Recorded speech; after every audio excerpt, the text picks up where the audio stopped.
Because every day above ground is a good day. Some are just more questionable than others. It's the Friday edition of Questionable Call with JC. We got 8 on the board, and we roll immediately. NFL schedule release. The Dallas Cowboys back at it again. The old everybody sit here, be quiet, FaceTime prank. Take a look at these 3 celebrities that had no idea the Cowboys were going to punk them. Take a look.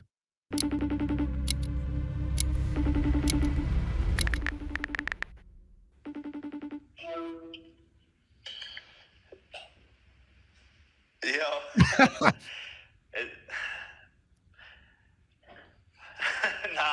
I'm a part of one of It took a second. Look at Eli. the world. Hello? I think I got the wrong number.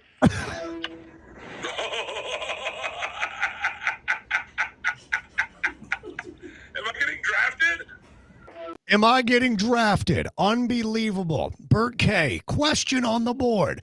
Who out of the 3 had the best response? There's many more, obviously, but we narrowed it down to just these 3. First of all, Jake Paul realizes pretty early on, y'all are trying to get me. I'm not having it.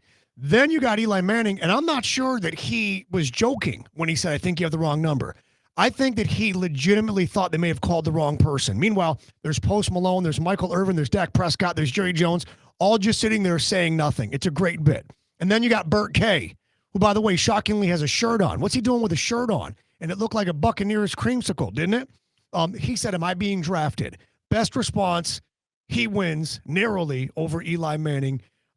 He must have been stoned, but that's just on brand. As we roll on in the countdown to number 7, presented by Celsius, Essential Energy, Live Fit, Arctic Vibe. That's a sparkling frozen berry. That is a good one. Get Celsius anywhere and everywhere. Essential Energy, Live Fit. The Titans killed it last year on NFL schedule release. They sent a reporter down onto Broadway, asked tourists and people just by showing a logo who that team was, asking them what that team was. The responses last year, hilarious. This year, you judge, equally so or not. Take a look. My favorite actor is a fan of theirs. Oh. He's a fan. They got rid of Kirk Cousins and they shouldn't have. They have David Carr is what I know about them. David Carr was 2001. Saying. They got rid of Kirk Cousins and they shouldn't have. Do again. Do again. I don't know that one either. Yeah. Brutal. Go Jacksonville. If you could describe their team in 3 words, what would it be? Going downhill. Wow. Joey B. Eli Manning, for sure. That's pretty much it. Wrong Manning, wrong team. I don't know who those guys I are. don't know who they are either. I'm terrible at this. I'm so bad. Oh, the Jag slander. They have fans? They have fans, question mark. Yes, they do, young lady. The question is on the board. Question, Titans reveal. Even better than last year? This was great, but last year was the original, and last year was outstanding. And last year gave us that moment in which they showed the Chargers logo, and a young lady said, Lightning McQueen. She thought the name of the NFL team was the Lightning McQueens. Last year better, but not by much. We roll on all the way to number 6, presented by Bud's Chicken and Seafood. Crispy, crunchy, juicy, golden brown fried perfection. This weekend, make it Bud's, budschicken.com. Yum, yum. The Philadelphia Eagles getting in on the fun. Schedule reveal. Could the Eagles be funny? Or could the Eagles, in typical fashion, maybe just try too hard, do too much? Take a look. I think we could both play against the Bengals and spank them. Well, I would really enjoy spanking them with you. Let's move on. Mom, have you been to Jacksonville? Jacksonville where? Thank you, that's all I needed. Wow. The Jacksonville slander. Oh, it just makes me nauseous. Why don't you hold on to that for a second? No? Can we do a little word association? Dallas. Blows. Cowboys. Ass. Victory. Birds.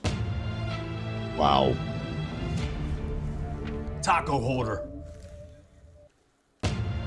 It does look like a taco holder. He's not wrong. Question on the board. Which part of this was the pettiest? You know the Eagles hate the Cowboys and vice versa. So that's not petty.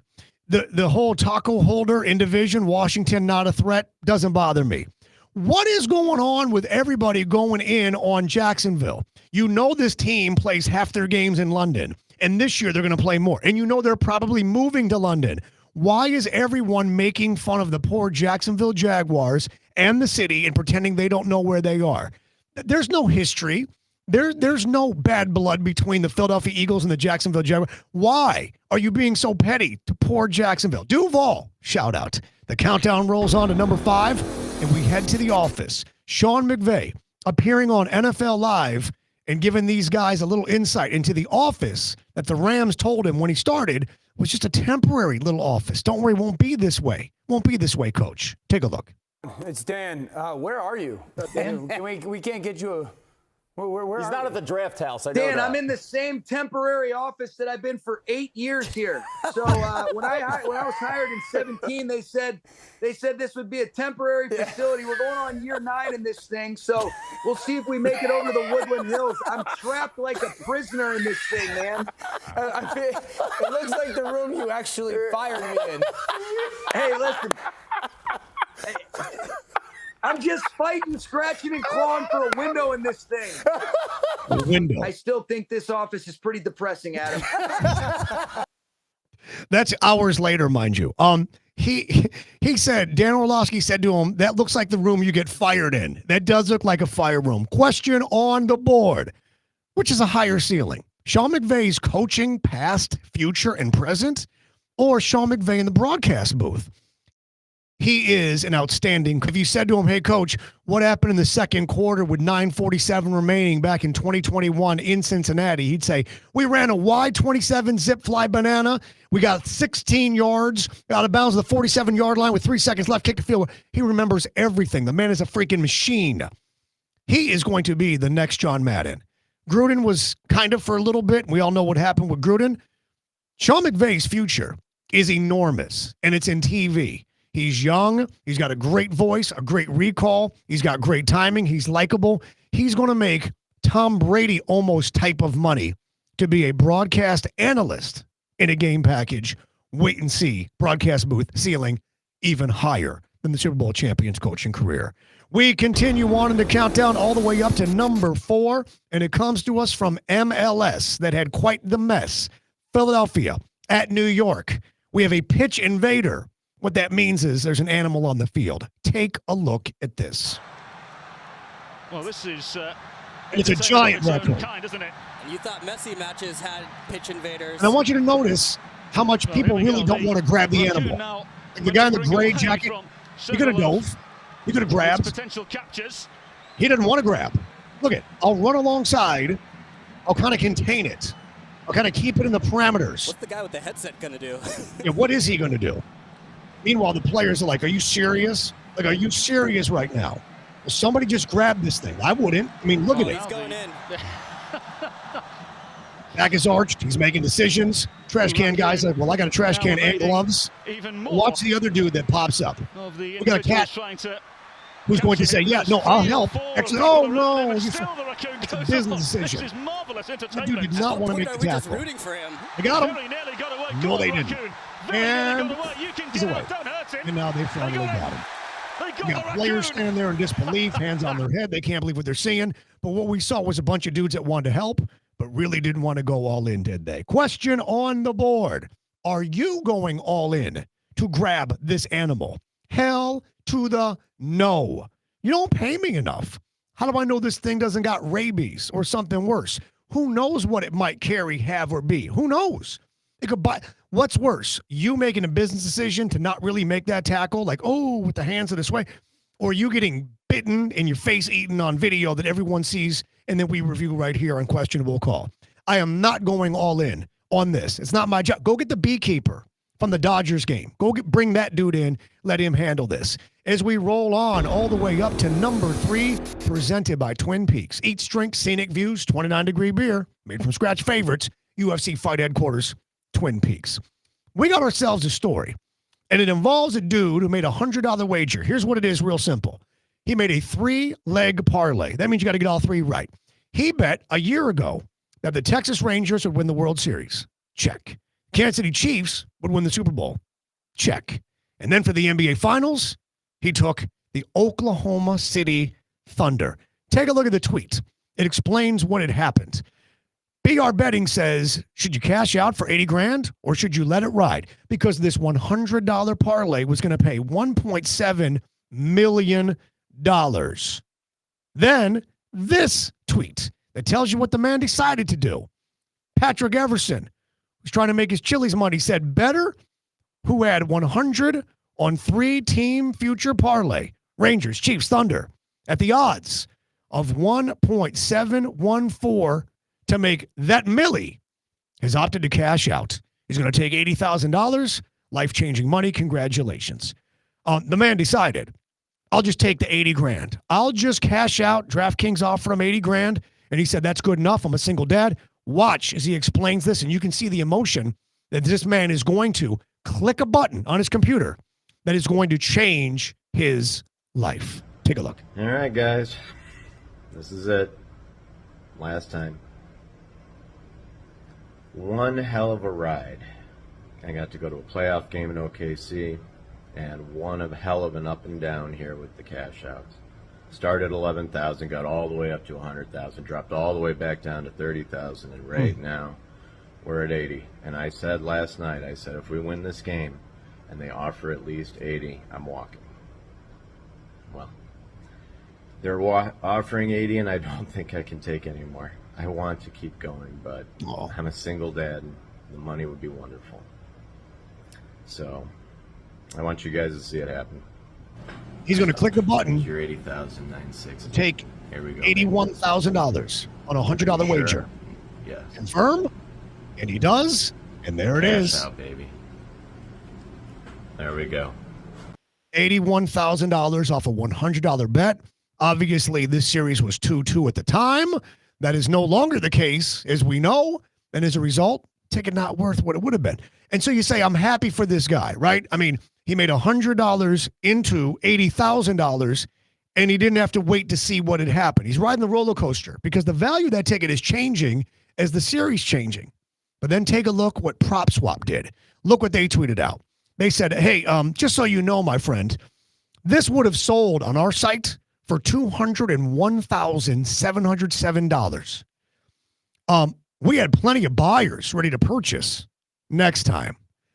They basically told this dude, you took 80,000, but if you came to us, we'd have got you another $121,000. Don't do that, PropSwap. That is wrong to do to this man. Question on the board. Did he do the right thing? Absolutely he did. He bet $100 and had a chance to take 80,000 because pigs get fed and hogs get slaughtered. Do not be greedy. Be grateful. $80,000 a lot of money. $81,000 a lot of money for a dude with a $100 play a year ago. He did the right thing. Spike Lee would be proud. As we roll on to the countdown all the way to number 2, presented by St. Lucie Battery and Tire. SLBT.com. Everything from your car, from batteries to brakes to tires. Go to SLBT.com. Great family, the American dream. SLBT.com. This comes to us from the Houston Texans, who did their schedule release and decided to focus in on, well, amongst other teams, the Detroit Lions. They are going to bring in heavy machinery, literally and figuratively. They've got a press. And so what is more Detroit than anything else that you might put into a press to crush? M&M? How about a cup of M&Ms? Take a look at this. This is the press sucking the air out. Now watch what happens to the chocolate M&Ms under the extreme pressure. Suddenly it turns into the old Play-Doh Fun Factory. It looks like it had a bad meal.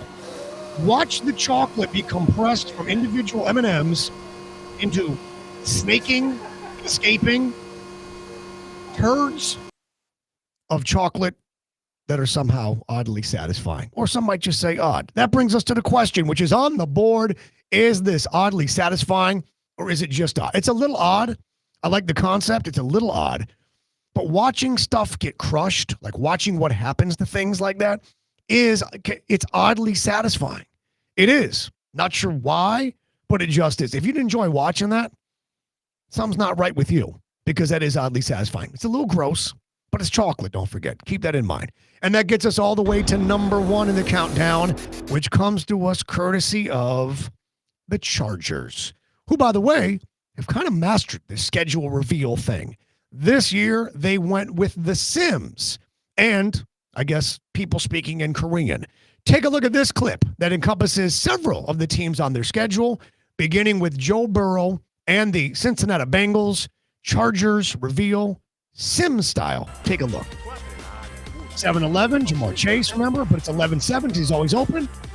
And then Joe Burrow's going to head to the zoo, where they'll be eaten alive by some type of a fly trap. Hey, look, the Harbaugh boys, grown up in the 70s. Now here they are, Jim and John. They'll face each other this season. Meanwhile, back in Atlanta, the Dirty, the ATL, Kirk Cousins is the man. He's got Quavo and company, but who's skipping the line? Michael Penix Jr. Just like that, the party's over. But wait, they'll play the Chiefs. Remember the Chiefs-aholic fan, the dude who went to prison for robbing banks? Got McAfee apparently on the witness stand. And then to Tampa, Baker Mayfield is going to make some pancakes. Don't worry. Everything's fine. Everything's fine in Tampa Bay. The question is on the board. Are the Chargers now the schedule reveal standard? Are they the standard by which all others are judged? Yes. This is brilliant again. Really well done. There's all kinds of Easter eggs, all kinds of hidden meaning and little things you need to know about, including Harrison Butker made an appearance, the kicker, and then he's in the kitchen baking pies. You'll have to do a little research on that. Well done, Chargers. You are the standard of excellence, as are we. Make sure you hit subscribe here at Questionable Call. And make sure you watch all the episodes. We need all the love we can get. Tell your friends to tell their friends that we should all be friends. Remember, kids, while every day above ground is a good day, some are just more questionable than others. Say goodnight to the bad guy. Have a great weekend. We'll see you Monday.